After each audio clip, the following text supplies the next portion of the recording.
কিছু ছেলে মেয়েদের দিয়ে এই জায়গায় যদি নাচ গানের আসর দিতে পারো, আল্লাহ রহমতের ফারিস্তারা সব এখান থেকে চলে যাবে, আর নবী ইব্রাহিমকে তোমরা আগুনে ফেলতে পারবে। ইতিহাস আপনাদের জানা বলবো না, শুধু যে পয়েন্টটা না বললে বোঝাতে পারবো না, ওই পয়েন্টটা মাথায় ঢোকান।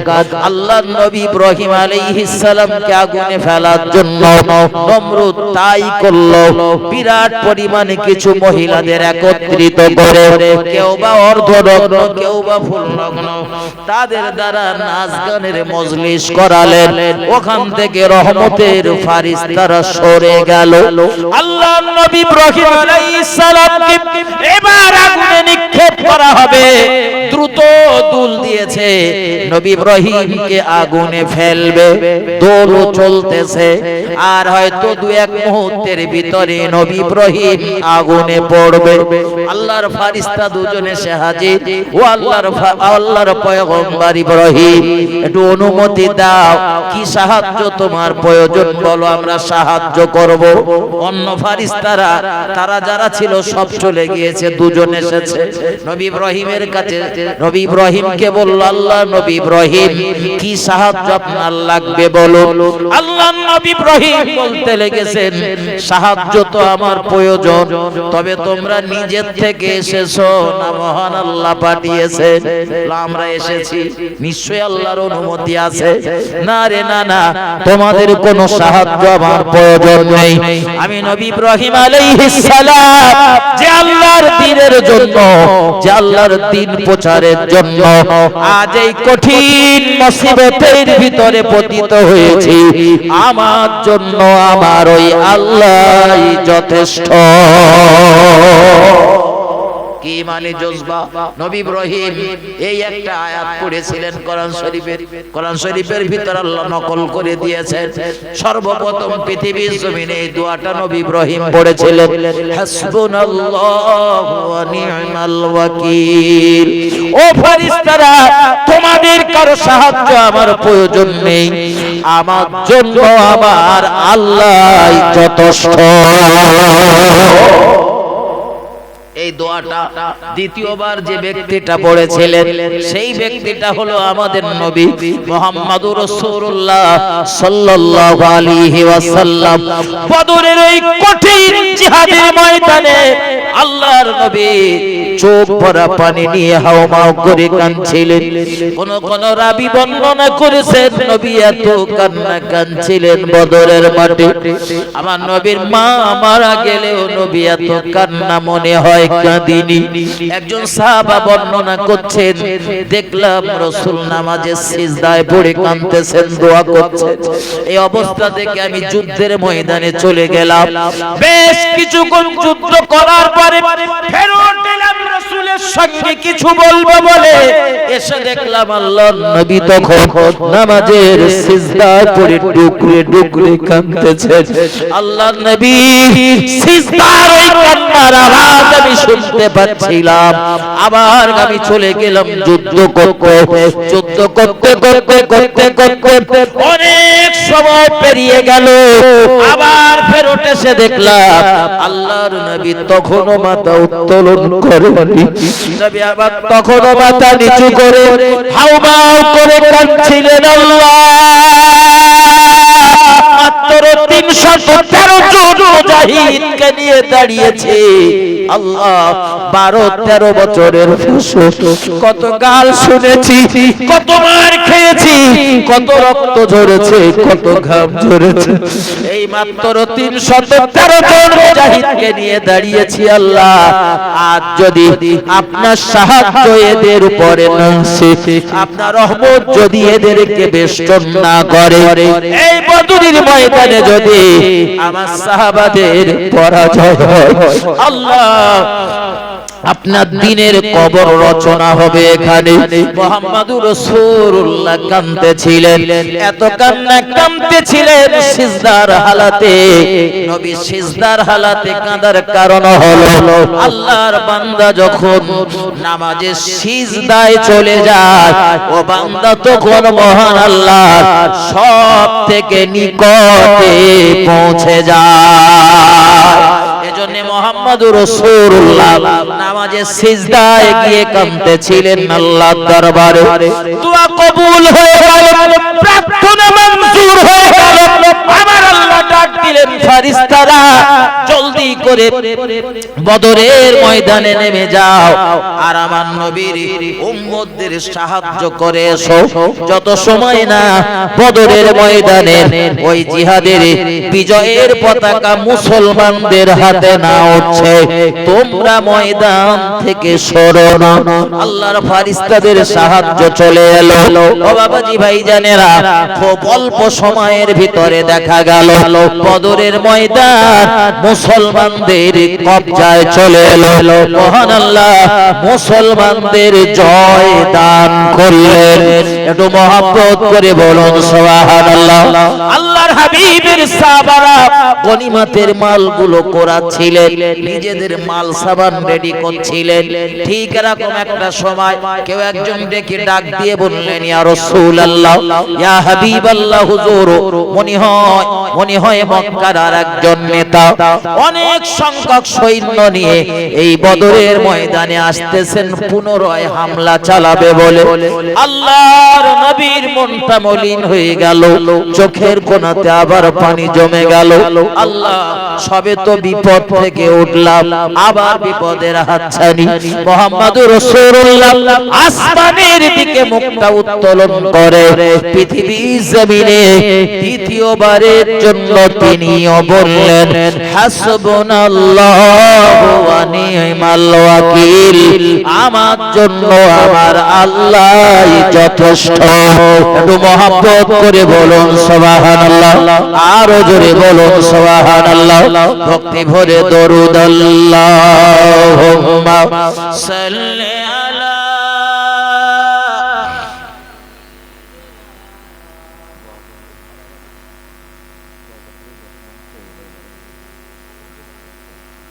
وعلى آل سيدنا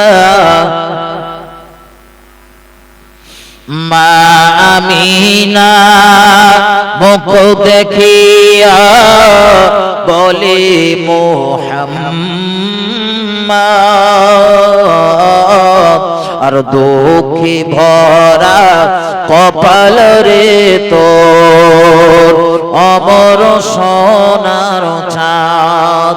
মায়ামিনার দুটি চোখে অশ্রু ঝরে পড়ে, আর বিশ্ব নবী এতিম হয়ে এলো আমার কোলে। হায় আব্বা যে তার নেই মাথায়, কে বুলাবে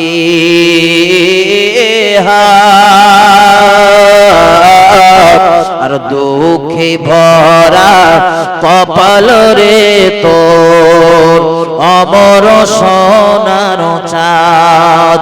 সবার সেরা নবী মোদের এলেন সবার পরে, আসিতের সময় কাপ লাগি খালি গায়ে ঘরে, খুরমা পানি খেয়ে নবী কাটায় কত রাত, আর দুঃখে ভরা কপাল রে তোর অমর সোনার চাঁদ। আল্লাহুম্মা সাল্লি আলা সাইয়্যিদিনা মাওলানা মুহাম্মদ ওয়া আলা আলি সাইয়্যিদিনা। আমার ভাইজানেরা, আমার শেষ কথাটা মাথায় রাখুন।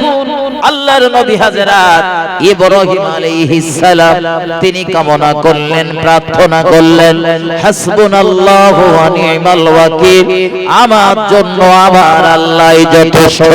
নবী ইব্রাহিম আলাইহিস সালামকে যখন আগুনের ভিতরে নিক্ষেপ করা হলো, আমার আল্লাহ আগুনকে জানিয়ে দিলেন, আগুন নবী ইব্রাহিমের জন্য এমন আরামদায়ক হয়ে যাও, এমন ঠান্ডা হয়ো না যেন নবী ইব্রাহিমের কষ্ট হয়, এমন গরম থেকো না যেন আমার নবী ইব্রাহিমের কষ্ট হয়। কোরআনের ভাষায় আমার আল্লাহ জানান, কুলিয়া নারুকুনি বারদাও ওয়া সালামান আলা ইব্রাহিম। জোরে বলুন আল্লাহু আকবার। সঙ্গে সঙ্গে মহান আল্লাহ তার প্রিয় নবীর জন্য আগুনটারে সুন্দর একটা থাকার ব্যবস্থা করে দিলেন, একটা বাগানে পরিণত করে দিলেন। আরো জোরে বলুন সুবহানাল্লাহ। নমরুদ হিংসা তো কম করেনি, কিন্তু নবী ইব্রাহিমের কোনো ক্ষতি করতে পারল না।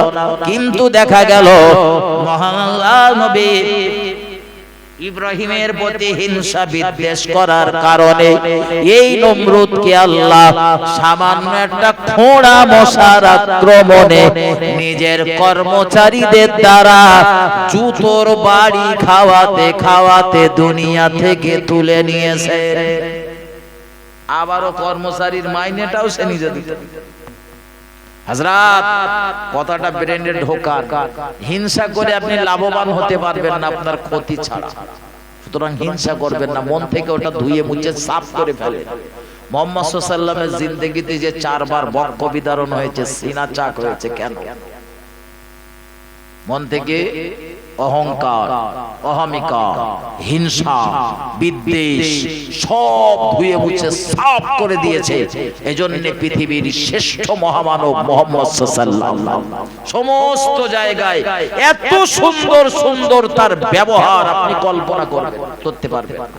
আমরা হলে ওই জায়গাগুলোয় কি ব্যবহার করব? নবী যাদের অত্যাচার সহ্য করতে না পেরে মৃত্যুর হাত থেকে বাঁচার জন্য আল্লাহর আদেশে মক্কা জমিন ছেড়ে রাতের বেলা কাঁদতে কাঁদতে মদিনায় গিয়েছিলেন। ওই মদিনায় যাওয়ার পরে কয়েক বছর পর নবী যখন মক্কাতে ফেরত এলেন, মক্কা জয় হলো, মুহাম্মদুর রাসূলুল্লাহ সাল্লাল্লাহু আলাইহি ওয়াসাল্লাম প্রতিশোধ না নিয়ে নবী ঘোষণা করলেন, আমি তোমাদের সকলকে ক্ষমা করে দিলাম। বলেন সুবহানাল্লাহ। আমরা হলে কি করি? আমার ঘর করার সময় বাধা দেশে মানে তো দেখে লোক জীবনে কিছু করে তখন 144 ধারা জারি করতে হবে, যাতে ওই ভিটি আর কোনোদিন ঘর না হয়। তুমি 144 ধারা জারি করেছো ঠিকই, তুমি আর কিছু করতে পারবা? আমার ভাই বাবাজিরা, আমার ব্যথা নেবেন না, মন থেকে হিংসা বিদ্বেষ দূর করুন। যদি আল্লাহর প্রিয় হতে চান, জিন্দেগিতে জেনে কামাল গুণ করেছেন, আল্লাহ সন্তুষ্টির জন্য যে কাজগুলো করেছেন তার ফায়দা তার ফজিলত যদি পেতে চান, সবার আগে মন থেকে হিংসা সরান। আমি আগেও বলেছি, এখনো বলছি, পাশের বাড়ির লোকের দেখে হিংসা না করে ওটাও তো আপনি আল্লাহ দরবারে চাইতে পারেন। দুআতে তো মহান আল্লাহ আপনার দিতে পারেন। পারে না কথা বলে। নবী মুসাকে আল্লাহ নবুয়ত দান করেছেন।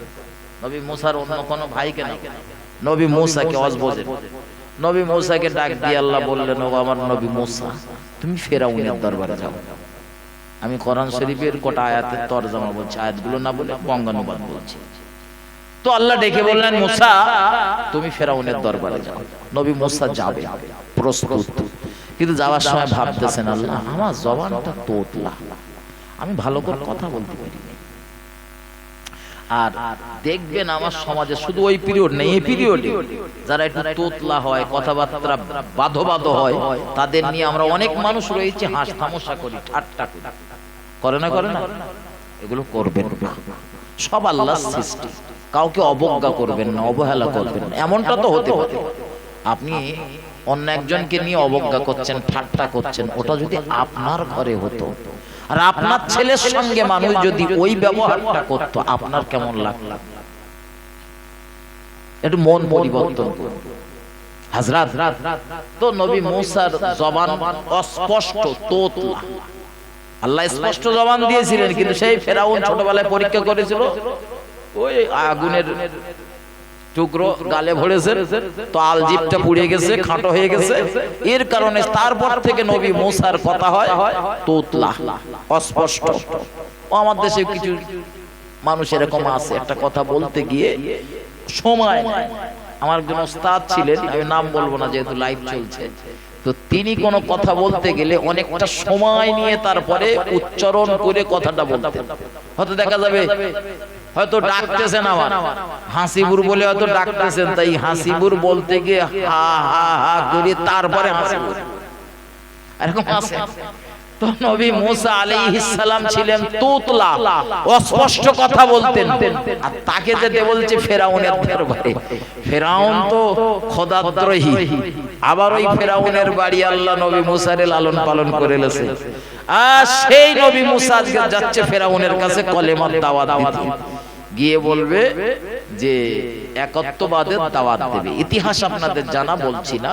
তো নবী মূসা আলাইহিস সালাম যাবেন, যাওয়ার আগে আল্লাহর দরবারে দোয়া করছেন, আল্লাহর দরবারে বলছেন, এই একজন নবী পৃথিবীতে আল্লাহ পাঠিয়েছিলেন, দুনিয়ার জমিন থেকে দাঁড়িয়ে সরাসরি কথা বলতেন আল্লাহর সঙ্গে। বলুন সুবহানাল্লাহ। যা দুনিয়ার কোন নবীর পক্ষে সম্ভব হয়, আমাদের নবীও পারতেন না। দুনিয়াতে দাঁড়িয়ে সরাসরি কথা আমার নবীও বলেননি, মাঝখানে মাধ্যম। কিন্তু নবী মূসা সরাসরি কথা বলতেন, তবে যেখান সেখান থেকে না, একটা নির্দিষ্ট জায়গা থেকে। ওই জায়গাটার নাম হলো তুরে সাইনা, অর্থাৎ যেটারে সিনিন পর্বত বলা হয়।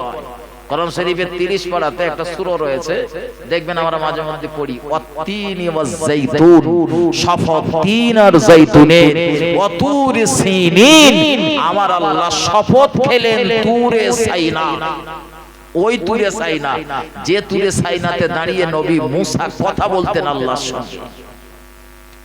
শপথ আমরাও খাই না কথা বলেন, কি রে দেই না আমরা? আল্লাহর কি রে, মার কি রে, বাপের কি রে, তোর মাথা ছুঁয়ে বলতি, নাইতে আঙুল দিয়ে বলতি, চোখ ছুঁয়ে বলতিছি, আমার খেত ছুঁয়ে বলতিস, ক্যাশ বাক্সে হাত দিয়ে বলতিছি। এটা কি রে দেই তো না, দেই না আর কথা দেই না, এসব কি রে না, এসব কি রে দেওয়া হারাম, এসব কি রে চলবে না।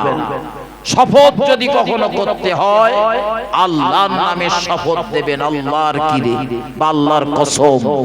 এছাড়া বাকি যত কিরে রয়েছে ও কিরে সব মিথ্যা কিরে, ও কিরের কোনো 2 পয়সা দাম নেই, কিন্তু ও কিরে করলে আপনি গুনাহগার। নয় শুয়ে বলতেছে, চোখ শুয়ে বলতে, কজির মাথায় হাত দিয়ে বলতেছে, কি কেদার তুমি না বলাচ্ছে। সৃষ্টির কসম আল্লাহ খেতে পারে, তুমি খেতে পারবে। এই জন্য আল্লাহ সৃষ্টির কসম খেয়েছেন, তিন ওয়াজ যাইতুন, তিন আর যাইতুন দুটো ফলের নাম। আল্লাহ কসম খেলেন, তারপরে বললেন ওয়া তুরে সিনিন, শপথ ওই তুরে সাইনা, যে সাইনা পর্বতে বা পাহাড়ের উপত্যকাতে দাঁড়িয়ে নবী মূসা আল্লাহর সঙ্গে কথা বলতেন। তারপরে ফের আল্লাহ কসম খেলেন ওয়া হাযাল বালাদিল আমিন, মহান আল্লাহ বললেন শপথ ওই শান্তিপূর্ণ নগরী। শান্তিপূর্ণ নগরী কোনটা? আমাদের বসিরহাট না কাটিহাট? কোনটা হবে বলে মনে হয়? আর কথা বল, কলকাতা না বারাসাত? দিল্লি হবে মানে নাকি বলে? শান্তিপূর্ণ নগরী মানে তাফসীরে জালালাইনের লেখক তিনি টিকাতে লিখেছেন, শান্তিপূর্ণ নগরী বলতে আল্লাহ মক্কার হারাম শরীফকে বুঝিয়েছেন। একটু মহব্বত করে বলুন সুবহানাল্লাহ। মক্কার হারাম শরীফকে আল্লাহ শান্তিপূর্ণ নগরী কেন বলেছেন? কেন? যারা হজ করতে যায় ওদের জিজ্ঞাসা করে, আমার কথাগুলো মিলিয়ে নেবেন ওদের কাছ থেকে। ওখানে গায়ে যদি আপনার একটা মশা বসে, আপনার ওই মশাটা মারার অনুমতি নেই। যদি মারেন তো আপনার দম দেওয়া লাগবে। আপনার গায়ে একটা মাছি বসেছে, ওটা তাড়াতে পারবেন, মারতে পারবেন। আপনার বাপের মার্ডারকারী, আপনার বাপের খুনি আপনার সামনে ঘুরতেছে হেরামের কাপড় পরে, আপনি তার উপরে জুলুম করতে পারবেন না, মারতে পারবেন না, হাত তুলতে পারবেন না।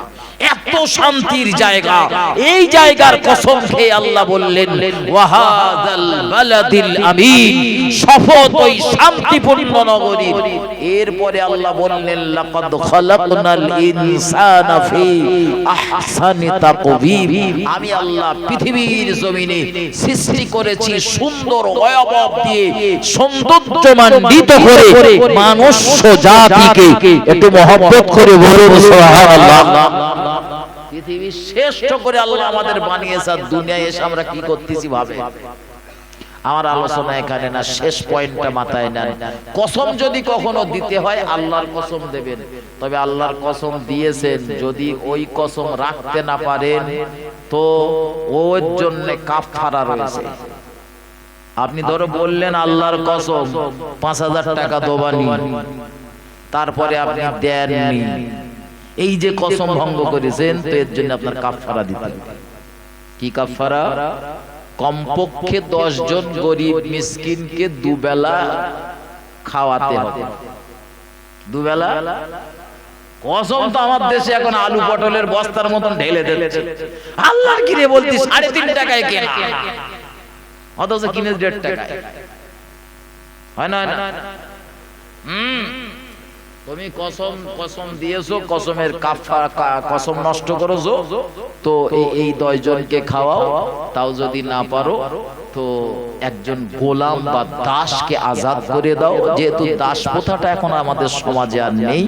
3 নম্বর অপশন, তুমি যদি খাওয়ানোর মতো অর্থ করি টাকা তোমার কাছে না থাকে, গোলাম আজাদ করার মতো পয়সা করি তোমার যদি না থাকে, তো তুমি কমপক্ষে 3টে রোজা করে দাও। আমরা যা কিরে খাই আর যা ভাঙি, কত টাকার মাল লোকে দিতে হবে, বাড়ি গিয়ে আজকের খাতা কলমে বসে হিসেব করে নেবে।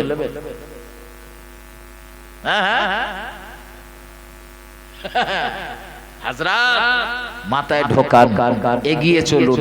শেষ কথা, বিরক্ত করব না আপনাদের, রাত গভীর হয়েছে, কর্তৃপক্ষ আর 10 মিনিট বলতে বলেছে বলে তাই একটু ঠেলে লিখেছি, না তো অনেক আগেই দোয়া করে দিতাম। হযরত মাথায় ঢোকান, যেটা বলছিলাম, নবী রাসূলদের জীবনে বহু মানুষ তাদের প্রতি হিংসা করেছে, কিন্তু তাদের কেউ কোনো ক্ষতি করতে পারেনি। বলছিলাম নবী মুসা আলাইহিস সালাম দোয়া করতেছিলেন, আল্লাহ আমার জবান তোতলা, অস্পষ্ট, আমার কথা কেউ বুঝতে পারে না ভালো, আমি কথা বললে হাসতামশা করে, কিন্তু আমার বড় ভাই হারুন ও বিরাট বাকপটু, এত সুন্দর করে গুছিয়ে গুছিয়ে কথা বলে, খুব অল্প সময়ে মানুষ বুঝে যায় ওর কথা। আমার বোঝাতে যদি 1 ঘন্টা লাগে, তা আমার বড় ভাই হারুন 5 মিনিটে বুঝিয়ে দেবে। এক একজনের এরকম জ্ঞান আল্লাহ দিয়েছে, বোঝানোর শক্তিও দিয়েছে। আমি হয়তো 1 ঘন্টা ধরে বোঝাতে পারছি না, সে 2টো কথা বলে মানুষকে বুঝিয়ে দেয়। তো নবী মুসা দোয়া করছিলেন, আল্লাহ আমার এই বড় ভাইটারে যদি আমার সাথী বানিয়ে দিতেন, সঙ্গী বানিয়ে দিতেন, আমার সচিব বানিয়ে দিতেন, সহকারী বানিয়ে দিতেন, আমার না বুকেও সাহস হতো, আর আমার কথাগুলো আমার ভাই হারুন মানুষকে বুঝিয়ে বুঝিয়ে বলতো, খুব ভালো হতো। যেহেতু আমি তোতলা। কি নবী দেখেন, নবীর দোয়ায় নবী তৈরি হয়। তার নাম নবী মুসা। এই যে দোয়া করেছেন, আল্লাহ ফেরত দিলেন না, মুসা আমি ফেরত দেব না, যাও তোমার বড় ভাইকে সাথে করে নিয়ে যাও। শুধু তোমার সহকারী না, শুধু তোমার সচিব না, আমি আল্লাহ ঘোষণা করছি তোমার বড় ভাইকে আমার নবীর দপ্তরে নাম লিখে দিলাম। একটু মহব্বত করে বলুন সুবহানাল্লাহ। তাহলে দোয়া করে নবী মুসা আলাইহিস সালাম নবী আদায় করেছে। আপনি দোয়া করে 2-5 টাকা পাবেন না, কোন দিক থেকে পাবেন আপনি বুঝতে পারবেন না। কেন অত লোকের থেকে হিংসা করেন? চেষ্টা করেন আপনারও হবে, হিংসা করবেন না। আল্লাহ আমাদের বোঝার তৌফিক দান করুন, আমাদের মন থেকে হিংসা বিদ্বেষ দূর করে দেন। বলুন আল্লাহুম্মা আমিন, বলুন আল্লাহুম্মা আমিন। দোয়া সবরাসানি হবে, সকলে আউযু বিল্লাহ বিসমিল্লাহ সহকারে সূরা ফাতিহা 3 বার, সূরা ইখলাস 3 বার এবং কয়েকবার দরুদ শরীফ পড়তে থাকুন।